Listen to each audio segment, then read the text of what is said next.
ये है फ्रांस, दुनिया की 7वीं सबसे बड़ी इकोनॉमी जो हिस्टोरिकली एक बहुत बड़ी सुपर पावर रहा है और इसमें इसकी ज्योग्राफी का बहुत ही बड़ा रोल है। अगर मैं आपसे पूछूं कि फ्रांस किन कंट्रीज के साथ बॉर्डर शेयर करता है तो आपका आंसर होगा Belgium, Luxembourg, Germany, Switzerland, Italy, Spain और अंडोरा के साथ। इसी तरह मैं अगर आपसे पूछूं कि फ्रांस का सबसे लंबा बॉर्डर किस कंट्री के साथ है तो शायद आपका आंसर हो कि स्पेन या बेल्जियम के साथ। बट फ्रांस का सबसे लंबा बॉर्डर अटलांटिक ओशन के दूसरी तरफ यहाँ ब्राजील के साथ है। इसकी वजह ये है कि ये जो मैप पर आप फ्रांस देख रहे हैं इसे मेनलैंड फ्रांस कहते हैं, मगर अगर आप फ्रांस के टोटल एरिया की बात करें तो पैसिफिक के इन आइलैंड से लेकर साउथ अमेरिका के घने जंगलों, कनाडा की कोस्ट लाइन और इधर इंडियन ओशन में ये छोटे छोटे आइलैंड्स तक ये सब फ्रांस का ही हिस्सा हैं। और सिर्फ यही नहीं बल्कि अफ्रीका के ये 14 कंट्रीज भी इनडायरेक्टली फ्रांस के कंट्रोल में ही हैं, क्योंकि इन सब कंट्रीज के रिसोर्सेज, लैंग्वेज और फाइनेंशियल इंस्टीट्यूशंस फ्रांस के साथ लिंक्ड हैं। इवन इन कंट्रीज की करेंसी का रेट भी फ्रेंच यूरो के साथ फिक्स्ड है। आज से कुछ 100 साल पहले चले जाएं तो फ्रांस कुछ ऐसा दिखता था। पूरी दुनिया का 10% लैंड एरिया फ्रेंच एम्पायर के कंट्रोल में था। अफ्रीका से लेकर साउथ ईस्ट एशिया तक फ्रेंच एम्पायर का ही सिक्का चलता था। फ्रांस हमेशा से यूरोप का सबसे ज्यादा पॉपुलेशन वाला कंट्री रहा है। 17th सेंचुरी तक यूरोप में हर 5 में से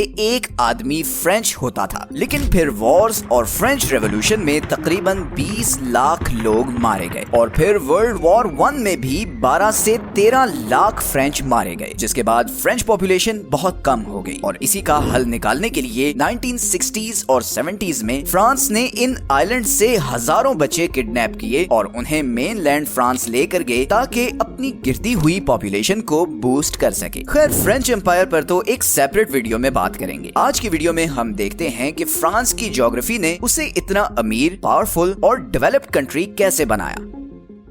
फ्रांस अटलांटिक ओशन और मेडिटेरेनियन सी में घिरा हुआ वो अकेला यूरोपियन कंट्री है जिसकी 2 समुद्रों को एट अ टाइम एक्सेस है, एक नॉर्थ सी और दूसरा मेडिटेरेनियन सी। इस पर भी वीडियो में आगे चलकर मजीद बात करेंगे, बट पहले जरा ये देखते हैं कि मेनलैंड फ्रांस का बॉर्डर किस तरह के कंट्रीज के साथ है। अगर हम फ्रांस के पड़ोसी कंट्रीज का जीडीपी पर कैपिटा इस मैप पर मेंशन करें तो you will notice the wealth that is circulating around France. जब आपके पड़ोस में इतना पैसा सर्कुलेट कर रहा हो तो इसके इफेक्ट्स आप पर भी आते हैं। खैर, अब जरा फ्रांस की कोर ज्योग्राफी की बात करते हैं। सबसे पहले अगर हम फ्रांस की सदर्न साइड पर जूम इन करें तो यहाँ पर फ्रांस और स्पेन के बॉर्डर के बीच पिरेनीज माउंटेन रेंज है। इसी माउंटेन रेंज की वजह से फ्रांस को हमेशा से सदर्न साइड से एक नेचुरल प्रोटेक्शन मिलती है। 8वीं सदी में जब मुसलमानों ने स्पेन पर कब्जा किया तो उनका अगला टारगेट फ्रांस था और यहीं से वो आगे यूरोप तक जाना चाहते थे, मगर ये पहाड़ क्रॉस करना बहुत ही मुश्किल काम था। मुस्लिम आर्मीज ये फ्लैट एरिया तो क्रॉस करके यहाँ तक पहुँच गए, मगर पिरेनीज रेंज का सारा एरिया उनके लिए बहुत मुश्किल साबित हुआ और वो फ्रांस को कॉन्कर नहीं कर सके। ऑब्वियसली इसमें और भी बहुत से फैक्टर्स थे, but geography did play a very important role. इसी तरह फ्रांस की साउथ ईस्टर्न साइड पर इटली के बॉर्डर के साथ एल्प माउंटेन रेंज है। एल्प यूरोप की सबसे ऊंची माउंटेन रेंज है और ये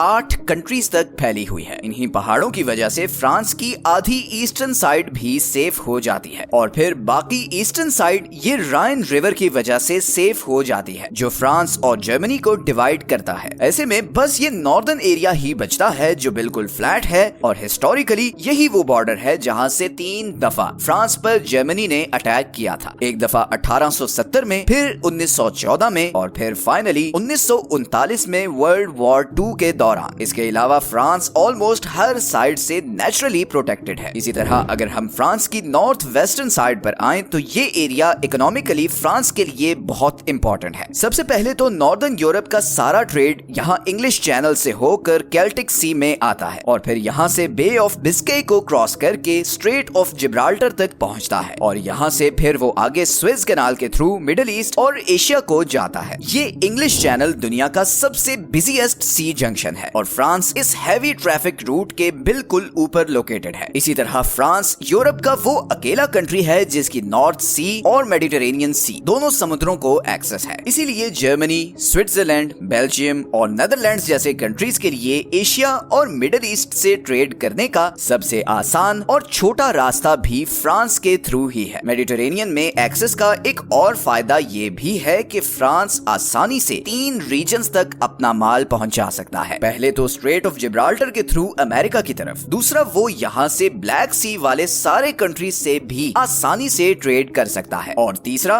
वो यहाँ स्विस कैनाल के थ्रू सारी ईस्टर्न और मिडिल ईस्टर्न मार्केट से भी ट्रेड कर सकता है। और इससे भी बड़ा एडवांटेज ये है कि वो एशिया और मिडिल ईस्ट से यहाँ सेंट लुइस पोर्ट पर आने वाला सारा माल आसानी से राइन रिवर के थ्रू फ्रांस के सेंटर और बाकी यूरोपियन कंट्रीज तक पहुंचा सकता है। इसी तरह फ्रांस की सारी वेस्टर्न साइड पर अटलांटिक ओशन है, जिसकी वजह से उसे नॉर्थ और साउथ अमेरिका तक भी डायरेक्ट एक्सेस है। अब अगर हम इंग्लिश चैनल की तरफ वापस आएं तो यहाँ फ्रांस की वेस्टर्न साइड पर ब्रिटेन है, दुनिया की 6ठी सबसे बड़ी इकोनॉमी। इन दोनों कंट्रीज ने आपस में ट्रेड को बूस्ट करने के लिए एक रेलवे टनल बनाया हुआ है जो यूके में फोक्सटन को लंदन और नॉर्दर्न फ्रांस में कैले से कनेक्ट करता है, और फिर यहाँ पर एक जबरदस्त रेल नेटवर्क है जो पेरिस तक जाता है। बेल्जियम से भी एक रेलवे लाइन यहाँ इस नेटवर्क से कनेक्ट होती है। तो इस तरह फ्रांस के थ्रू सेंट्रल यूरोप भी ब्रिटेन से कनेक्ट हो जाता है। फ्रांस का आखिरी जियोग्राफिकल बेनिफिट है उसका ये एक्सटेंसिव रिवर सिस्टम। फ्रांस के सारे दरिया उसके मेजर शहरों के साथ कनेक्टेड हैं, जिसकी वजह से यहाँ एक तो पानी की सप्लाई का कोई इशू नहीं होता, और दूसरा यहाँ सारी जमीन बहुत फर्टाइल है। इसी फर्टाइल जमीन की वजह से फ्रांस यूरोप का तीसरा सबसे बड़ा एग्रीकल्चरल एक्सपोर्ट्स करने वाला कंट्री भी है। इन्हीं रिवर्स की वजह से फ्रांस के पास यूक्रेन के बाद दूसरी सबसे बड़ी एग्रीकल्चरल जमीन भी है, and on top of this France का दूसरा सबसे बड़ा एनर्जी सोर्स भी इन्हीं रिवर्स से पैदा होने वाली बिजली है। तो ऑल इन ऑल ये सब फैक्टर्स मिलकर फ्रांस की ज्योग्राफी को बहुत ही आइडियल बना देते हैं। इवन अगर हम इन इंडियन ओशंस के आइलैंड्स की बात करें तो फ्रांस ने इन आइलैंड्स पर बहुत हैवी मिलिट्री प्रेजेंस मेंटेन की हुई है, और उसकी वजह यह है कि वो यहाँ से न सिर्फ अपने ट्रेड कंटेनर्स को प्रोटेक्ट करता है बल्कि मिडिल ईस्ट और साउथ ईस्ट एशिया में डेवलप होने वाली जियोपॉलिटिकल सिचुएशन पर भी कड़ी नजर रखता है। तो ये थे फ्रांस की ज्योग्राफी के बारे में कुछ अमेजिंग फैक्ट्स। चैनल को सब्सक्राइब जरूर कर लें और कमेंट्स में टॉपिक भी सजेस्ट करते रहें। मिलते हैं नेक्स्ट वीडियो में एक और इंटरेस्टिंग टॉपिक के साथ। अपना ख्याल रखें। अल्लाह हाफिज।